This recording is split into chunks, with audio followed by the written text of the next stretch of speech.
Something new for most of us. We're going to talk about a vertical asymptote. A vertical asymptote. Vertical lines are this way. All right, I call it VA for short because vertical asymptotes are really long to write. Vertical asymptotes are found in your denominator, just like the domain. All right, it is a line, and that line is x equals a number. It's not solved per se. It is a, when you solve for x, yes, it's a number, but in this case, what we're looking for as a vertical asymptote is a line. And when we graph these, yes, all the asymptotes are dashed lines. So one of the asymptotes we can have is a vertical asymptote, and it's going to be a line. So when we talk about vertical asymptotes, we're talking about lines. When we talk about solving, then x is a number. So we gotta just make sure and differentiate between the two. So a vertical asymptote is a line of the form x equals insert number here. Vertical asymptotes and domains are found in the same place, but have two different jobs. So let's go over that.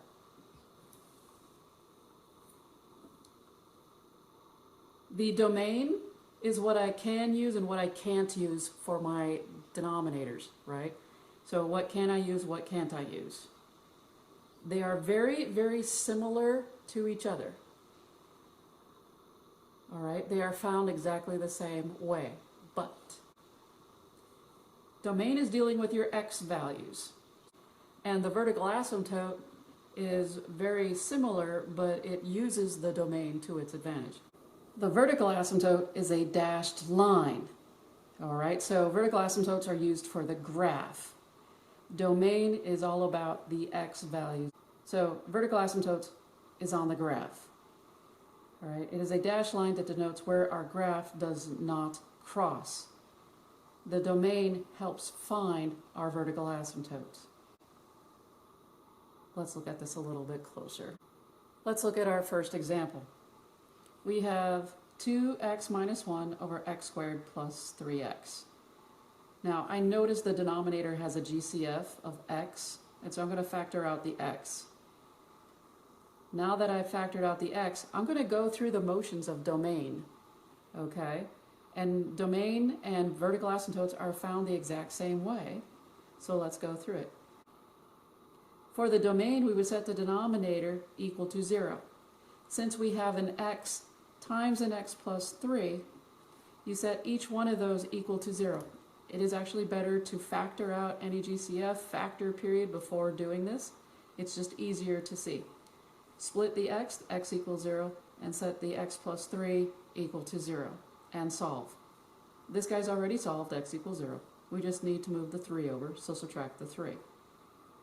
All right, this guy is done. This guy is now done. So the vertical asymptote are actually just your answers before you say it can't be those. So the vertical asymptote is at x equals 0 and at x equals negative 3. So when you set your denominator equal to 0 and solve, those are your vertical asymptotes. Your domain says, I don't want either one of those. So wherever the domain is, where the domain says it doesn't want to be at, that's where your vertical asymptotes will be on the graph. That's how they're connected.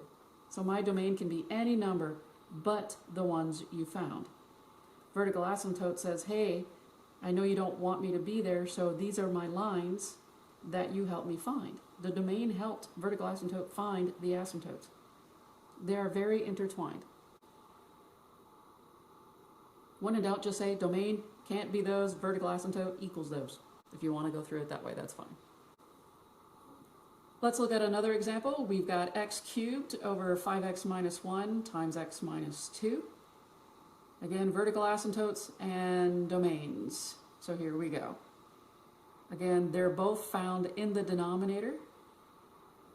So we're going to set each one of those equal to 0. It's already been factored, so we're lucky. Then what we want to do is solve for x. So I'm going to add 1 over, divide by 5. I'm going to add 2 over. And so these are helping me out. This is step 1 of setting your denominator equal to 0. Those are my vertical asymptotes. Those are the lines that form the asymptotes. These lines are formed from the domain, and the domain says you can't use those. You can't use 1 over 5 and you can't use negative 2. And the vertical asymptote says, okay, let me put a line there. Let me put a dashed line there. And the domain feels much better. Let's look at the classic example of a rational function, 1 over x. First thing we want to do is find the domain, okay? So we're going to set the denominator equal to 0. Easy. Now that our denominator is equal to 0, that is your vertical asymptote. Your vertical asymptote loves it, and your domain says, okay, I don't want to be 0. So one more time, your vertical asymptote uses that answer because the domain says I can't be that. So we can't, if the domain was just this, I would know there's a vertical asymptote at x equals 0. Just visually, mentally, in my mind, I know that there's a vertical asymptote at x equals 0. Welcome to my fucking neighborhood.